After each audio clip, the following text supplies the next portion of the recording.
Hurricane Beryl's recent battering of Caribbean islands has fueled a strong plea by Prime Minister Hon. Philip J. Pierre. At a recent pre-cabinet press briefing, the nation's leader called out the developed world's delayed response to funding climate change initiatives.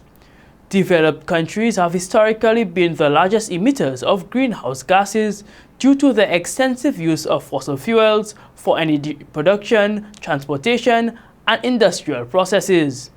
However, smaller states often feel the brunt of the impact caused by these processes.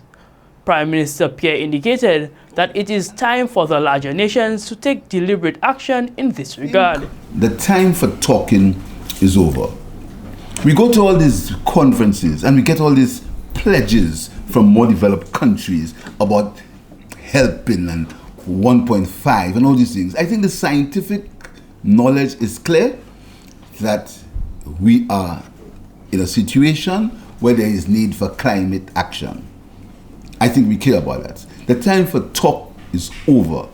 I think the developed countries must put their resources and their money where their mouth is. The Prime Minister went on to highlight the full scope of the challenge faced by the affected countries. Do you know that with that destruction in Grenada and St. Vincent, the country has been pushed back? They've lost probably 100% of their GDP. What do? And we sit here and we want to play petty politics with that? It's a call now that the Prime Minister is making, that these larger countries put some resources to support both the adaptation and the mitigation, in fact, some climate action to assist these countries with what is coming. That's just the beginning of the hurricane season. It is just the first B, and we go until Z. And it's time to cut off this pettiness. Additionally, the PM underscored the need for instant support to be given to the island in need following disasters. The disaster that happened in Grenada and in St. Vincent, that disaster can only be solved by resources, money, nothing else. It can't be solved by goodwill again. It can be solved by resources and money.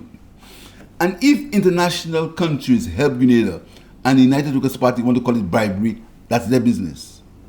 I think there is need now for us to have almost a Marshall Plan, where when these things happen, there is instant support, both for adaptation and for mitigation. There is need for it.